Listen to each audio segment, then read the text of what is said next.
नबी अलैहिस्सलाम ने इरशाद फरमाया, मन फुतिहत लहू अब्वाबुद्दुआ फुतिहत लहू अब्वाबुर्रहमा। जिस पर अल्लाह ताला दुआ मांगने का रास्ता खोल दे, उसके ऊपर अल्लाह की तरफ से रहमत के दरवाजे खुल जाते हैं। आप देखें, कुछ लोग होते हैं, उनके लिए दुआ मांगना बहुत आसान, उनको दुआ मांगना अच्छा लगता है, वो लंबी दुआएं मांगते हैं। और कई लोग होते हैं कि दुआ मांगी नहीं जाती। चुनांचे अगर आप गौर करें तो अक्सर दुआएं मिनटों की, आधा मिनट, 1 मिनट, 2 मिनट, बस हाथ उठाते हैं और एक दुआ पड़ी और मुंह पे हाथ फेर लिए।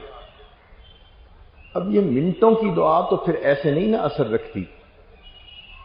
दुआ मांगने का यह तो तरीका ठीक हो।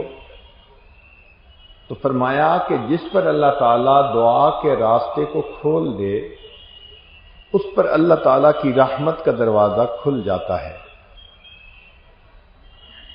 हजरत सौबान रज़ी अल्लाह ताला अन्हु कहते हैं कि नबी अलैहिस्सलाम ने इरशाद फरमाया, ला यरुद्दुल कदरा इल्ला दुआ।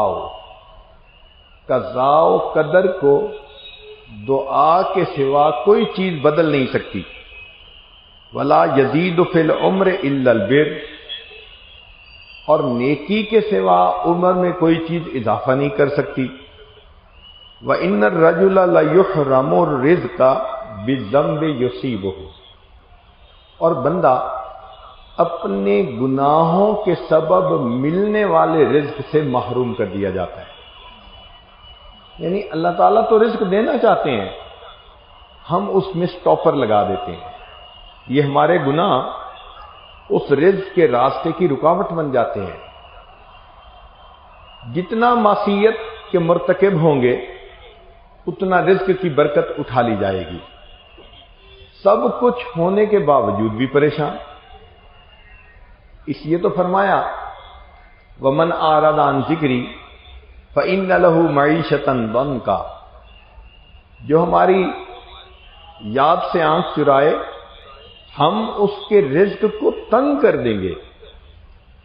है करोड़ोंपति, कारखाना भी है, एक कंटेनर उधर फंस गया, दूसरा कंटेनर उधर फंस गया, पेमेंट देने वाले पेमेंट नहीं देते, मांगने वाले तंग कर रहे हैं, अब परेशान। सब कुछ है, हाथ में कुछ नहीं। तो तंगी होती है, परेशानी होती है, रोते हैं बच्चों की तरह। यूं अल्लाह ताला बंदे के रिज़्क़ को तंग कर देते हैं।